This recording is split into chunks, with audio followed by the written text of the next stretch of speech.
Also call to order the City of Oregon City Planning Commission meeting for Monday, February 13th, 2023. Ms. Hurd-Ravitch, can you call the roll, please? Yes. Commissioner Schlagenhofer. I'm here. Commissioner Laws. Here. Commissioner LaSalle. Here. Commissioner Staggs. Here. Commissioner West. Here. And Chair Stoll. Here. And have we heard from Commissioner Espy at all? No, I have not heard from Commissioner Espy, so at this point he is absent. Okay. All right. So just a quick housekeeping before we move on. So I'm on an iPad, so I'm leaving it up to staff to call on folks when you raise your hand, virtual hand within Zoom. So they have a better view with their computers than I do with my iPad, so they'll be taking care of that. So first up is public comment. Doesn't look like we have anybody from the public in attendance. So unless you have anybody in the waiting room. No, we have no one from the public. Okay. So we'll move on to the public hearing summary of middle housing policy discussion topics. GLUA 22-0002, LG 22-0001, House Bill 2001 Housing Choice Code Update. Need to read the legislative script again, correct? Yep, okay. All right. Public hearing on a legislative application is scheduled for tonight. Our role is to conduct the public hearing and to make decisions about the matter before us. In making those decisions, we must apply the applicable codes and laws and cannot vary from or change those laws or codes. Legislative actions involve the adoption or amendment of the city's land use regulations, comprehensive plan, maps, inventories, and other policy documents that affect the entire city or large portions of it. Legislative actions which affect land use shall begin with a public hearing before the Planning Commission. A staff report has been prepared for each application and has been made available to the public 7 days before the first public hearing. The staff report identifies the approval criteria that apply to each applicant's proposal. Staff has analyzed the criteria which are contained in the staff report. Upon a recommendation from the Planning Commission on the legislative action, the City Commission shall hold at least one written hearing on the proposal. One public hearing on the proposal. Any interested person may provide written or oral testimony on the proposal at or prior to the hearing. At the conclusion of the hearing, the City Commission may adopt, modify, or reject the legislative proposal, or it may remand the matter to the Planning Commission for further consideration. If the decision is to adopt at least some form of the proposal and thereby amend the city's land use regulations, comprehensive plan, official zoning maps, or some component of any of these documents, the City Commission decision shall be enacted as an ordinance. Public testimony will be called on in the order it was requested in advance of the meeting. If you have not emailed city staff at planning@orcity.org to request to speak and would like to testify, please raise your virtual hand when I ask if there are others in the audience who would like to participate. For the public record, please begin all testimony stating your name and city of residence. If you would like to receive a copy of the notice of decision, please state your mailing address or email address. Testimony and evidence should be directed toward the applicable approval criteria. If you believe other criteria apply in addition to those addressed in the staff report, identify and discuss those criteria and explain how and why you believe they apply to the application under consideration. Any person may submit written material while the public record is open on each application. Any written materials received by the city staff during the time period in which the record is open will be placed in the record. Written materials submitted during the public hearing must be presented to the city staff in order to become part of the record. If a person intends for PowerPoint presentations, reports, pictures, or other exhibits used in their oral testimony to be placed in the record, copies must be submitted to the city staff while the record is open. If they are not given to staff, they will not be included in the record. Any person wishing a continuance to present additional evidence and testimony or to keep the record open to respond to new evidence must make that request before the public testimony portion of the initial hearing is closed. At this point, I'll ask each commissioner to disclose any conflict of interest. We'll start at the bottom of my screen. Commissioner Laws, any conflicts of interest? I have no conflicts of interest. Thank you. Commissioner LaSalle. I have no conflict of interest or ex parte content. Commissioner Staggs. I have no conflict of interest. Commissioner West. I have no conflict of interest. Vice Chair Schulgenhofer. No conflicts of interest, and I have had no ex parte contact. And I have no conflicts of interest. So we'll move on to the presentation. Ms. Robertson-Gardner. Thank you, Chair Stoll, Commissioners. As you recall, at the last Planning Commission meeting, the Planning Commissioners worked through their last items of policies related to Package 2 of House Bill 2001 project we've been working on. With that, staff put together a draft policy memo to the City Commission from the Planning Commission. So that is in your packet.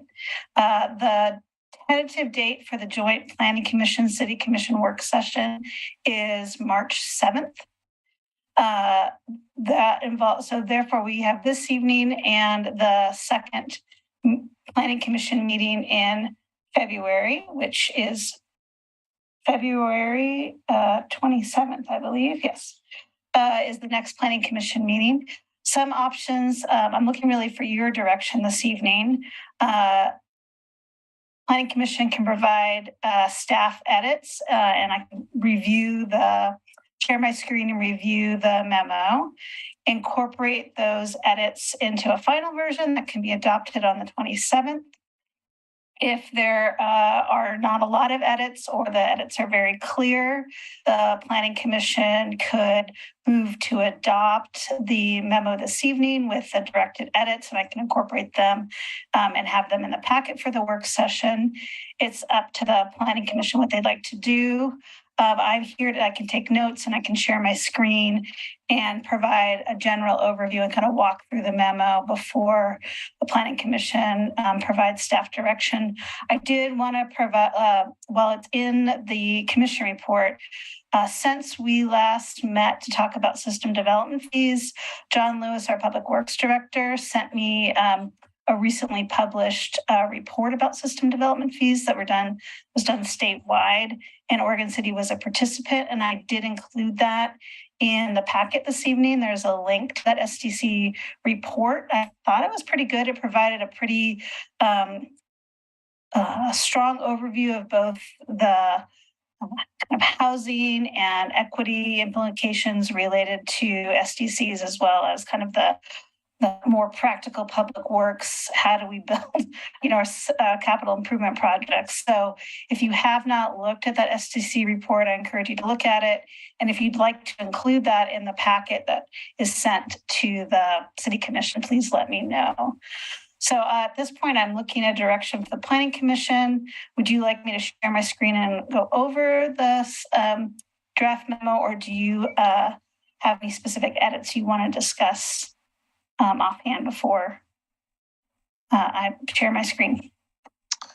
So has everyone had a chance to review it? And if so, are there any edits that anyone wants to make or further discussions to be had? Can I suggest that we look at it on the screen briefly? Sure.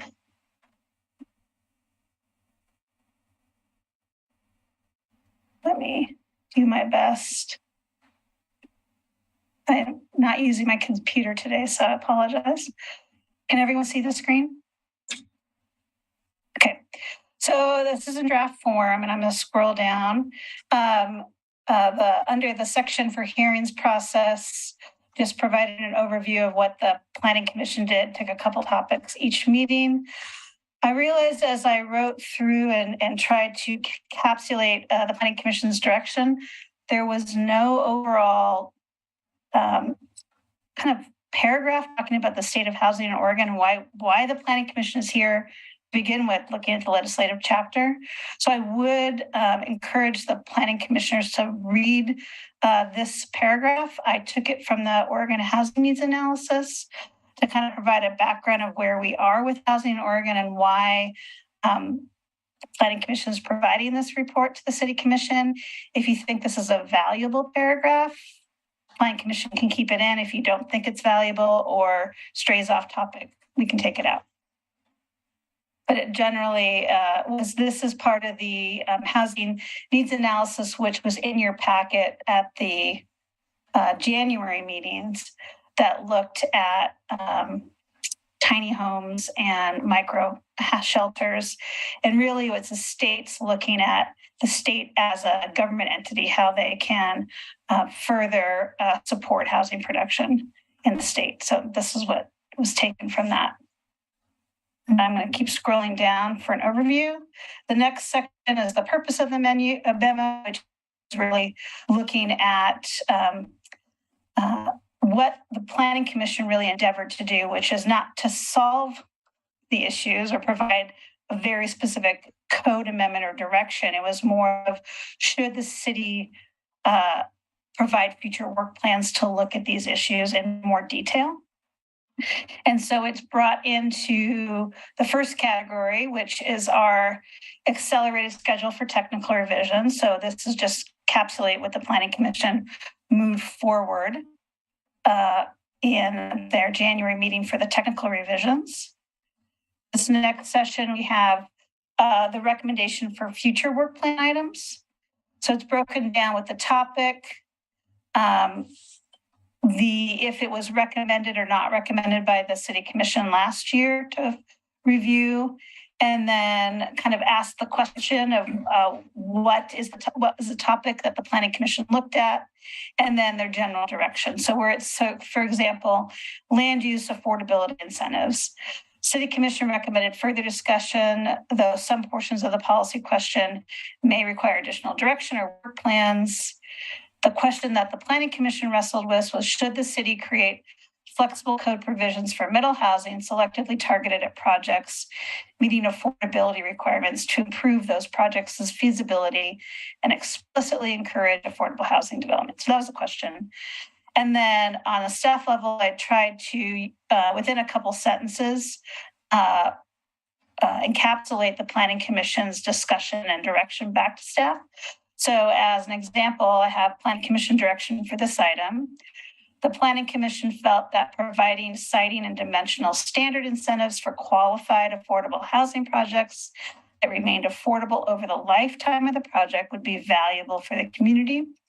Outreach to nonprofit developers to see what incentives provided the most benefit, along with general community engagement, will be needed in a future work plan. So that's an example of one of the policy. What's the topic? What's the general question the Planning Commission looked at, and what was their direction? So each of the topics that the Planning Commission identified as future work plans are in this section. So we have land use affordability incentives, tiny homes and RV occupancy options, micro shelters, multiple accessory dwelling units per lot. And then as the conversation kept swirling a little bit around system development fees, and knowing that it wasn't specifically a policy question the Planning Commission addressed as a topic item, though I did feel that the Planning Commission kind of came back to SDCs through this conversation, I did add a separate little section. So please let me know if this encapsulated the crux of the conversation, which is that through all of these policy questions, there is a through line of fees. And while the Planning Commission is not a decision body for fees, it is part of the discussion, which is why I kept it in as a policy comment. The next question. Sure. Quick question, Christine. Can I just ask a quick question? Sure. Did we explicitly say that we were gonna, like, if you go back to the first item in this section of the memo, where it talks about nonprofit development? Mm-hmm. Did we explicitly say we're going to limit it to nonprofit? No, I think what the comment was for affordable housing, it was qualified affordable housing, which when you're looking at qualified affordable housing, that's usually tagged to a median family income percentage, like 60% or 80% median family income. And usually that entails, and this is a reflection, I heard the conversation, especially with Commissioner Schlagenhofer, about ensuring that the units are affordable over the lifetime of the unit as more of a qualified affordable housing project rather than affordable right at the beginning, but not tracking through the life of the unit. Yeah.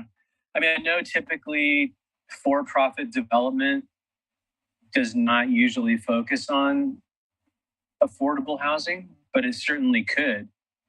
I mean, there could be a development group that does affordable housing that is a for-profit entity, right? Right, and I think that's it. It's encapsulated under this. When you say something is a qualified qualified affordable housing project, just means it's income restricted, most likely. Doesn't indicate who's building it. Okay, got it. Thanks. Okay, so as we move forward, so one of the directions through the deliberation discussion is, do you want to keep system development fee paragraph in this or expand? The next section of the memo looks at the items not recommended for code revisions. And those were high density zone development standards, duplex lot coverage in low density zones, and lot averaging. So those were not recommended for further action at this time. The exhibits are, the main exhibits will be the kind of the zoning map, the dimensional standards chart, the project page. I've put together an updated version of the matrix and the hearing topics timeline. So it's like a easy one pager. You can kind of see the topic and how the planning commission provided direction, as well as links to all of the agendas, which have all the sub topics. And then not to make sure that they're not hidden, the policy resource documents are linking all of those reports that the planning commission reviewed at some of their January meetings. And so this is just a quick access. You can still get to them through the agenda links. I did add the SDC final report in section 1. So if the planning commission does want to keep that in, let me know. So that's an overview of, let's go back up, overview of the memo. I kind of throw it back to Chair Stoll and the Planning Commission. We can take it section by section. I can take notes, however you'd like. At the end of the meeting, really provide staff direction. Do you want me to come back with a revised version, or are your comments implementable without coming back? Either is fine. All right. So what do y'all think? Is there we need to make any changes, or does this seem pretty reasonable and like it's what we directed? We'll keep looking for opinions or emotion if you if there are no opinions. Yeah, I'll say something. I think it's good. I personally don't think we need to go through the whole thing and make any more revisions or comments, but I did want to look at the SDC fee section, if you don't mind again. Christine, can we look at that again? Sure. Can everyone see it now? Yeah. Okay.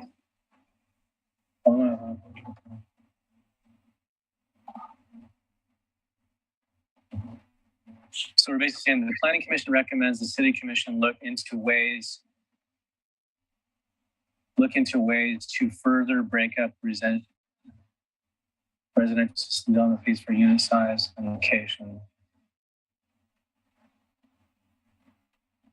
So if I'm reading this correctly, what I recall is that like a unit in a fourplex had the same SDC as an ADU, even though the effect on the infrastructure was substantially different. Is that, am I remembering that correctly? Correct. And then it's also, in that conversation, if, tiny homes or tiny homes on wheels become something that the city commission wants to do a work plan, even though they're hooked up to city water sewer, they may themselves have a future smaller SDC because that their size is so much smaller than even a unit in a multifamily building. Sure. Can we use the words reduce and creatively structure?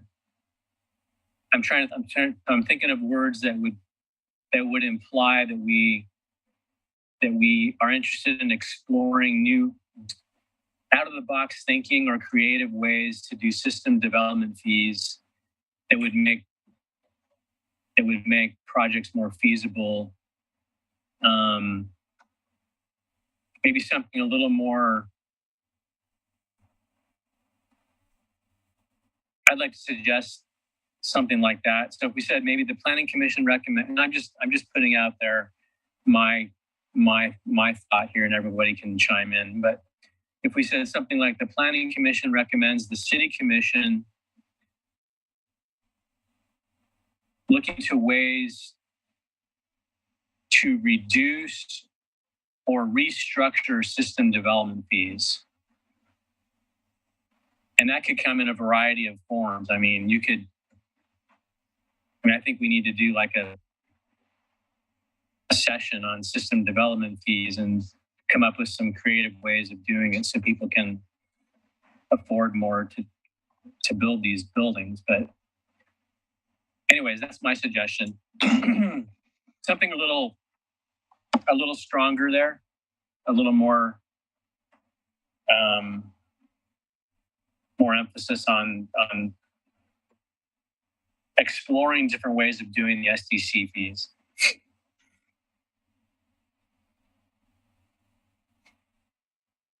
Does anybody else have any comment on SDC? I think the word we're looking for here, I think, is probably proportional. Make SDCs proportional to the proportional to their impact. Yeah, that's a good word. I like the creatively restructure, because that's not saying reduce is always a scary word, because the public works will say, well, then who's paying for it? But really it's recalibrating, restructuring, proportional to impact. Those are good words. Yeah. I want to lay out an example. I think I might have mentioned this last time, but for example, if you're,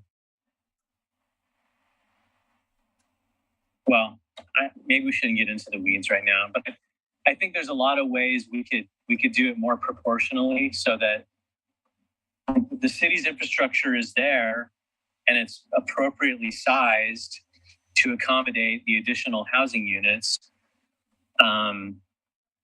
We know that we need that. That's the thing that we can't really compromise on. But make it proportional to, and make it make sense for the project, you know? What if we made it say the Planning Commission recommends the City Commission look into ways to make residential system development fees proportional to unit size and location? Can I interrupt, or is it a Chair Stoll? Yeah, do. So in that SDC report that okay, first of all, I think that SDC report needs to be attached to the agenda packet for City Commission, because really, so if you reduce your SDCs, basically it sounded like you have to find an offset of how to pay for those impacts. So that paper, and that's not something that we as planning commissioners need to take such a deep dive into, but City Commission, that's their role. So I'd like to see that packet attached, and then they can explore this more, and we can add into the conversation that at our work session. The other thing I think that I wanted to add to it is that Ms. Robertson Gardner, you should add that paragraph about housing in Oregon, and with the citing the Oregon housing needs analysis, because certainly at Planning Commission we take a way deeper dive into all this, all the housing or House Bill 2001 changes, and that they're aware of it, and they need to know that really know that a lot of this comes from the state. Well, not a lot of it; it all comes from the state. So I'd like you to include that paragraph if everyone else agrees. Which paragraph? Well, I'll go up. Oops, sorry. Oh yeah, I agree with that. We definitely want to have that in there. You need the context to frame this whole discussion, and City Commission does so much other business besides housing and all that. So I just think it's just never hurts, and it's not too much to go over it again. Yeah. Thank you. Chair Stoll, Commissioner Schlagenhofer has his hand raised. I'll do a better job monitoring. Sorry. You're good. Not a problem. I just wanted to add a couple of comments. It kind of goes with what everybody else's opinions are on this. I think the memo, it represents the work we've done so far. And I think it's broad enough that it can include a lot of, make sure my mic is on, yeah. I think it includes it still has the capacity to add more things, and it's not excluding anything that we still want to see. So I don't know how detailed it needs to be at this point, as long as we're not closing the door to anything that we could, potentially want to look at. So if we go up to can you scroll up a little bit to the assistance development charges, SDCs? There we go. Yeah. It mentions the development fees for unit size and location. It says, now let me find the proper part here. Look into ways further to break up the residential system development fees. So I think as long as we put the language in there that we want to have that conversation, I don't know if we need to make it too detailed at this point, as long as we're not excluding anything. And then we can always bring things, back up later. Just the fact that the SDCs are in here, I think, is probably good enough. As long as we're not leaving something out completely, I think there's plenty of time to still talk about it and really get into the weeds with it. So that's my opinion. I don't know how nitty gritty we need to get at this point. And that's all I wanted to say. Thank you. Okay, do we have anyone else with their hand up? No, not at the moment. Okay. No other hands up. Yeah, so Commissioner Staggs, that was you've kind of led the discussion on any potential change with that SDC paragraph. What are your? Well, I like what Christine said earlier. Sorry. I'm happy to add an extra sentence that further uses the words creativity and proportional to impact, and add that kind of sentence into this paragraph. Yeah, I mean, the emphasis is on exploring ways to do SDC fees so that we can actually build more housing. And we think that that's, I mean, you've already said it. You've already said that it's the development costs associated contributed to the complexity of allowing them as viable option in the city, which is a nice way basically of saying SDC fees sometimes prevent development from happening.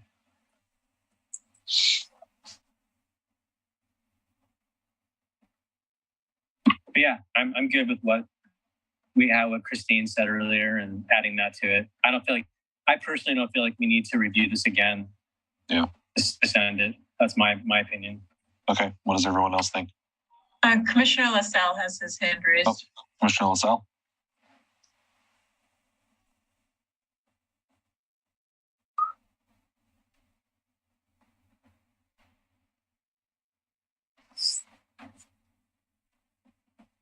I think you're on mute, Commissioner LaSalle.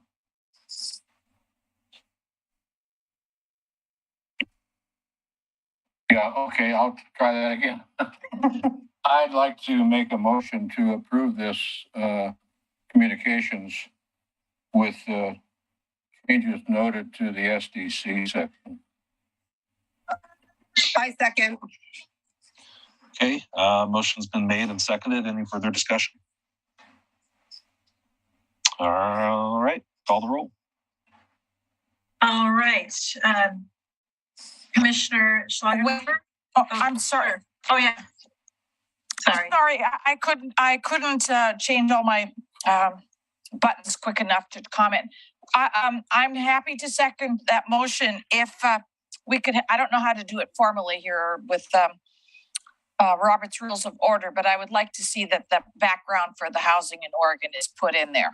I didn't catch if Commissioner LaSalle meant that to be in or not. the paragraph on page 1 that I just spoke about that. Right. So I just didn't know if Commissioner LaSalle wanted it in there or not with his motion. I would like that also in there. Yeah, I think my understanding is that it's in there, and Commissioner LaSalle's motion was to forward it as written with that minor change. Is that correct? That's Commissioner correct. LaSalle? Okay. That's correct. Yep. Thank you. Okay. Call the roll. All right. Okay. Great. Commissioner Schlangenhofer, Aye. Commissioner Laws, Aye. Commissioner LaSalle, Aye. Commissioner Staggs, Aye. Commissioner West, Aye. and Chair Stoll. Aye. All right, motion passes. So that will be, you said March 7th at 6 o'clock, probably. Most likely, yeah, Most likely. 6 o'clock is a good time to plan for. Okay. And for the most part, I mean, I'll provide everything that you see in the packet. And really it's up to the Planning Commission, you know, what role you want staff to play and then what role you play. But because it's really a conversation between the Planning Commission and the City Commission, at most I would do just a brief overview or nothing at all. So that's something maybe a good thing to talk about this evening, how you think it would make sense to present this in front of the City Commissioner, at least frame the discussion. And the second piece before we leave this evening, it may be worth it to continue this legislative file to March 13th, just as a way to kind of close the conversation based on the work session. And just in a sense, by doing that, we're closing the file of legislative 22-001. We could do that this evening, but there may be value in continuing it to the March 13th just to reflect on what happened in the work session. Any future work items would not be under this legislative file. It would be a new work plan. So we could close it this evening, and I can kind of maybe direct that question to our community development director about what she thinks about the next step for the legislative file would be what makes the most sense. Yeah, I'm good with the continuance. I think that makes sense. Yeah, to leave it open until after the work session. So I don't know if we have anything on the agenda for the 13th right now. We do. I can talk. Yeah. Okay. I can talk about that later. Okay. So we'll need a motion for continuance then. Correct? Mm-hmm. Yep. To March 13th. March 13th. Christina, can you stop sharing? Thank you. Sorry. Very good. And the file is GLUA 22-0002. GLUA. Wants to cite it.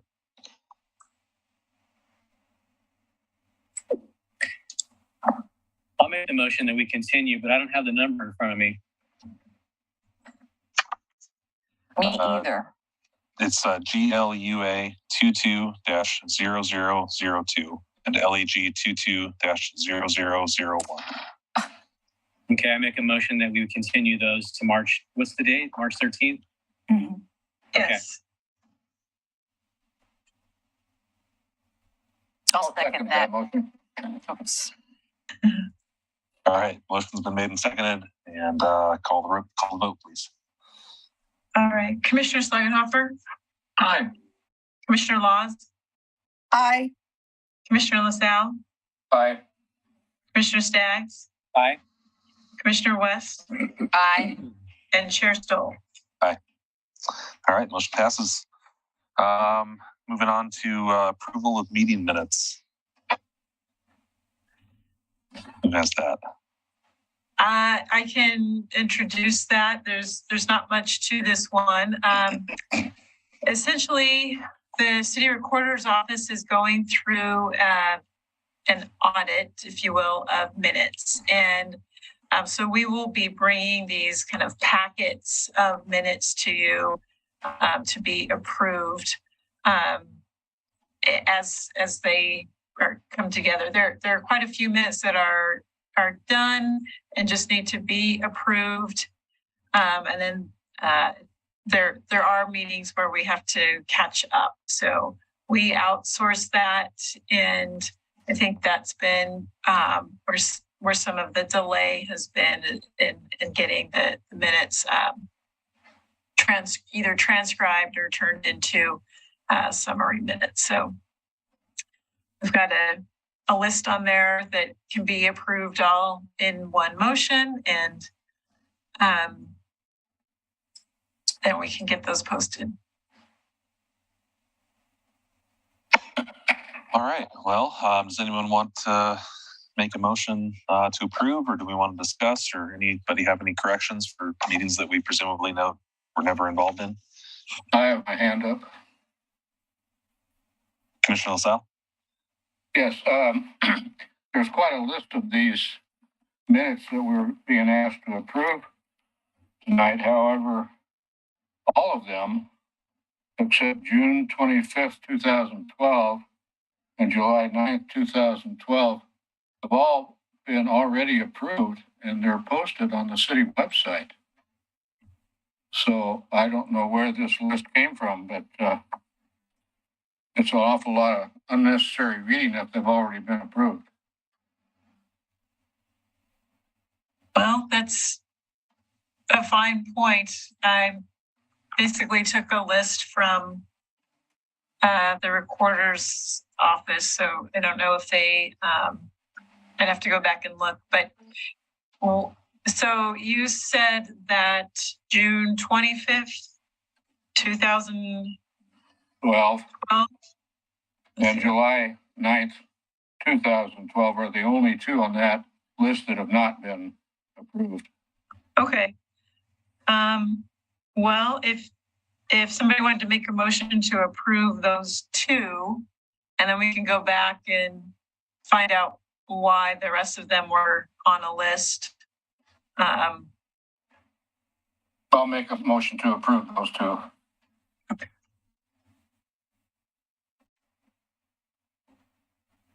I had a question. Aquila, you mentioned that there's some sort of an audit. Is it possible that they had to go through minutes they've already done to confirm that they were accurate? That's a good question. I don't know. Okay, I glanced through as much as I could. I can't remember everything we've done, but I mean, they seem accurate. If we need to approve them all, I'm prepared to agree that they seem accurate. So we've got a motion right now. Do we have a second for those two meetings? I'll second it too, yeah. Okay. All right, call any further discussion on those two? Okay, call the vote. All right, Commissioner Schlegelhofer? Aye. Commissioner Laws? Aye. Commissioner LaSalle? Aye. Commissioner Staggs? Aye. Commissioner West? Aye. And Chair Stoll? Aye. Okay. All right, and I will go back and try to figure out what's happened with the rest of them. why they appeared as not approved. So Well, I could probably be of great assistance to you with that, Aquila, because I'm the reason that this is all happening. I brought up the issue of minutes that have not been transcribed or even written minutes only, minutes that did not include written minutes, and some of them did not even include videos. And I brought that up at the city commission meeting. I was especially concerned in the area of the planning commission, the historic review board, and urban renewal commission, because those three commissions could have meetings could have fiscal effects with the city, along with any number of other items. And during my research, I found that I wasn't so concerned until I found some of the meetings that not only did not have written minutes, but also did not have videos. So in those cases, those meetings will have been lost forever. And there would be no record of any conversations. There was no record of what was discussed or who discussed what, or if there were any monetary decisions made during those meetings. So that's why I brought it up. And so everybody can blame me for having to go to the work of catching up with these minutes, which are required by law. Anyway, I'm the one. You can blame me. Credit or blame, it's just how you view it. Yeah. It's the same thing. All right. So are we good to move on from that agenda item? We don't need any further official action on those other agendas or other minutes rather. Correct. Yeah. Okay. All right. Well, we'll move on to communications. And again, Ms. Hurd-Ravitch. Yeah, thank you, Chair Stoll. So I added this section under communications. This is something that actually came up from Commissioner West, who had a question. I think it may have come up during a training that she attended. And as you are all aware, there are often times where you will receive communications from the public right before your meeting starts. And you may be driving to the meeting and get to the meeting and then informed that an email was sent to you. And so you had no chance to review it before you got to your meeting. So what we're asking, or this is a thought anyway, so this language that's on the agenda is also on the City Commission agenda. And so it's basically asking folks and kind of giving them different ways to participate, and asking that if they would like to participate via Zoom electronically, that they send us an email or call, and we'll know to look for their online comments. And if they would like something given to you for the meeting that night, then we will need to receive that by 3 p.m. the day of the meeting. Now that doesn't preclude someone from coming to a meeting and testifying under public comment, but it's just kind of a way to get some parameters for you all for when you can expect to look for a new testimony coming in. So this way you may kind of set yourself a reminder around 3:15, 3:30 the day of the meeting to check email and see if anything has come in either from the public or if we forwarded anything to you.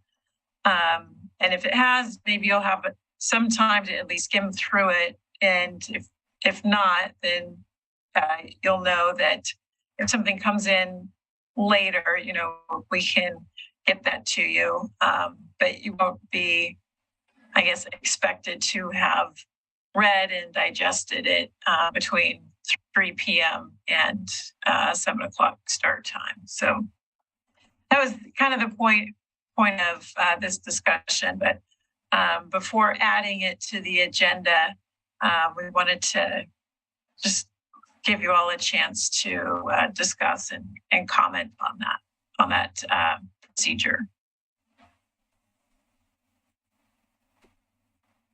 All right. Anyone have any thoughts on that verbiage?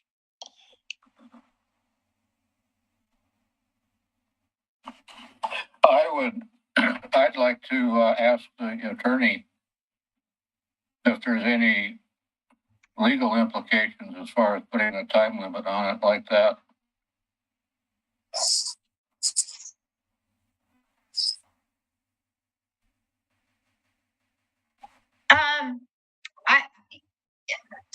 I think that when it comes to electronic media, the city can impose limitations because there is another forum for folks to come with their physical paper to the hearing. So they can bring their paper to the hearing at game time and present it. Having rules for electronic transfer of material in advance in order to distribute it in time for the hearing is permitted. Does that make sense? Makes sense to me. Yeah. Yep. So if I'm a concerned citizen about a specific topic and I want to email in at, say, 5 o'clock on a Monday afternoon before the meeting, but I can't, or it won't be distributed. But then I show up at 7 o'clock with the printed material of the same thing that I wanted to email, then we're actually making it harder on ourselves. We have less of a chance to digest that material. Is my concern. So they still have that forum, but it's actually a less convenient forum than if they had just emailed at 5. Having said that, we've all been there where it's 6 o'clock and a big long document gets emailed to us and they want us to act on it taking action based on that document, and there's no time. So right, and I understand your point, Chair Stoll. I think that the problem is that we allow people to testify, and if we're going to allow them to testify orally, we have to allow them a forum to bring in their written materials too. And if they decide to bring 500 pages and lay it on your desk at 7 o'clock, they run the risk of angering you, which works, and makes you not want to do what they're asking you to do, right? And so it's just not a very smart choice for a participant who's hoping to convince you to do what they want you to do, right? Okay. I mean, that's I think the best I can offer. We can't force people to submit written materials early when we're going to allow them to orally testify at the hearing. Okay. No, that makes sense. So, can I interrupt again, or can I talk? Yes, please do. So I think that it really gives the public an advantage because you will go through their materials. I mean, how many times do we get really new PowerPoints, all kinds of things at 6 o'clock, and it's just too hard to read. So I think that this gives everybody a leg up. You're not telling anybody they can't do it. It's just getting it in a little earlier so we can get it ready or review it and have a thoughtful comment on it. From a staff perspective, and I know why the time limit is 3 o'clock for the city recorder, because they start to then prepare for the meeting that night, like shortly after that time. And so from a staff perspective, probably around 4 o'clock, we're going to start preparing Kay or some staff may go over to the commission chambers, start setting up, and we may be moving on and not monitoring the emails that come in from the public either. And so we sometimes get caught off guard there if something comes in where we've already kind of moved on to start setting up for that night. So that it could be helpful in that respect that we know, okay, around this, we're going to look for it up until a certain time, and then they expect the materials that night. Commissioner Schlagenhofer has his hand raised. Yeah, I'm not sure how good this question is, but I know legally we have to give people that want to testify 3 minutes, right? That's our legal obligation. Well, that's not even our legal obligation. We choose a reasonable amount of time. I think we've gone through this before. Sometimes we say it's 3 minutes. Sometimes we give people longer because we got 2 people and we've got 3 hours. So let them talk freely. But is there any requirement as far as how much are we supposed to read? Can someone present 500 documents? Are we legally required to read that? Can we read through 10 and say, I can't read this? What kind of requirements are there for reading? You've got an obligation to review the materials that are submitted. There's no limit to what you can be expected to review. I think that what staff tries to do when there are lengthy materials submitted at the time of a hearing is to continue or to leave the record open to accommodate an opportunity for the Planning Commission to review to the best that we can. And we try to encourage applicants to extend the deadline so that we can accommodate that review. But unfortunately, as criteria get more complicated and findings get longer, I'm afraid that the length of documents is unlikely to get shorter ever again. All right. Thank you. I think it would be in most people's best interests to make it as short as possible so we can actually digest it, and then obviously the best is a good presentation on their part. Because if it's too complicated or too long, we may not even be able to fully understand it without the staff's input. And if they present it at 5 o'clock, then that's not going to happen anyway. So. Wasn't it Mark Twain that said, if you want a 20-page document, I can give it to you in an hour, but if you want it to be 4 pages, it'll take me all day?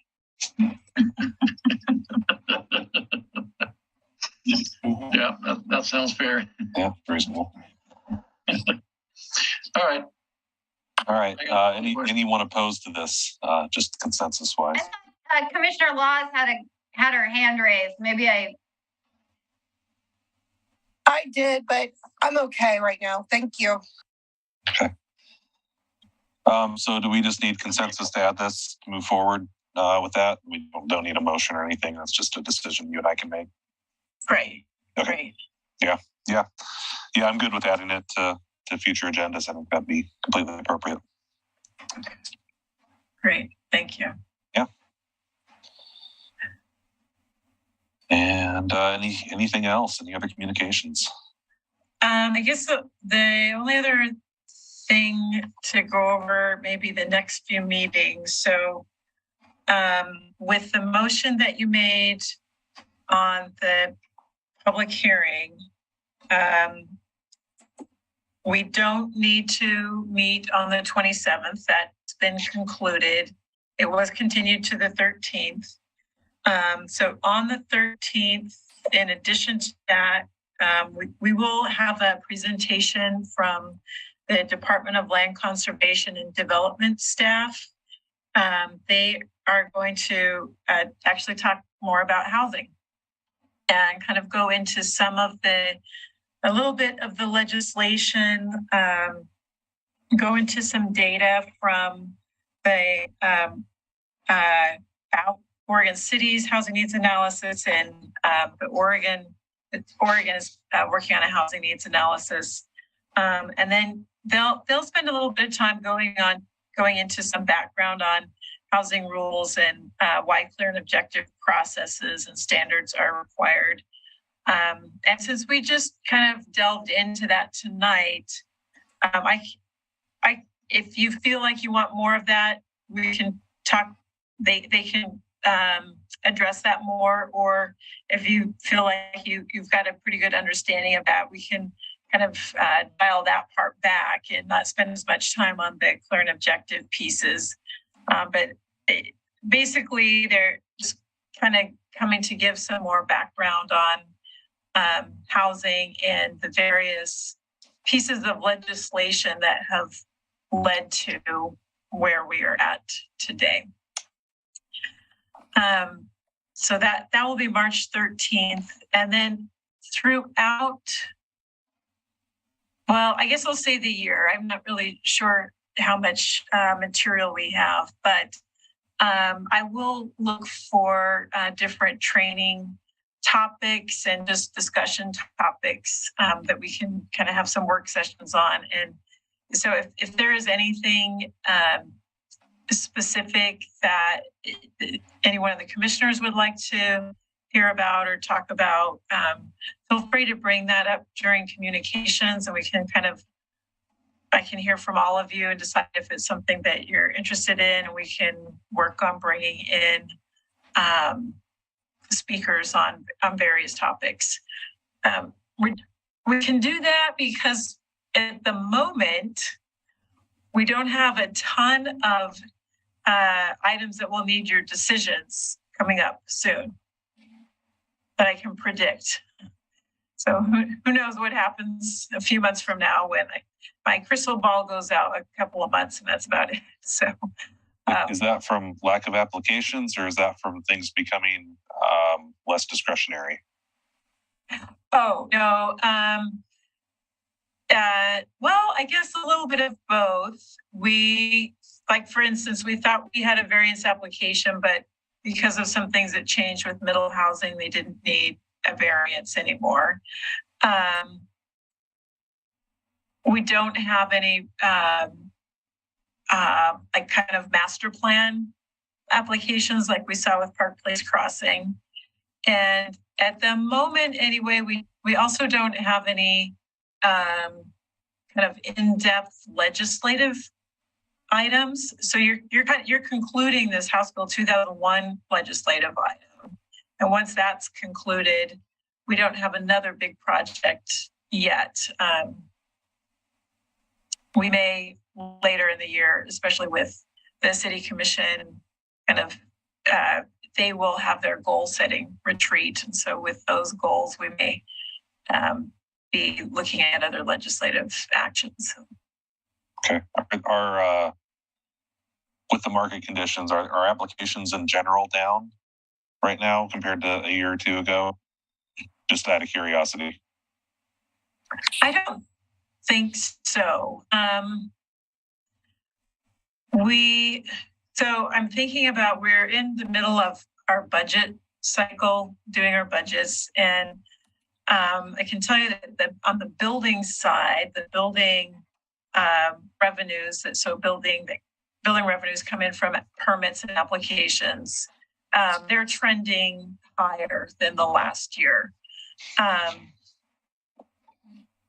don't know for sure on planning data, but it feels like, based on the number of pre-application meetings that we're having, it feels about the same. Okay. Without looking at numbers. So that's anecdotal. Sure. Okay, thank you. All right.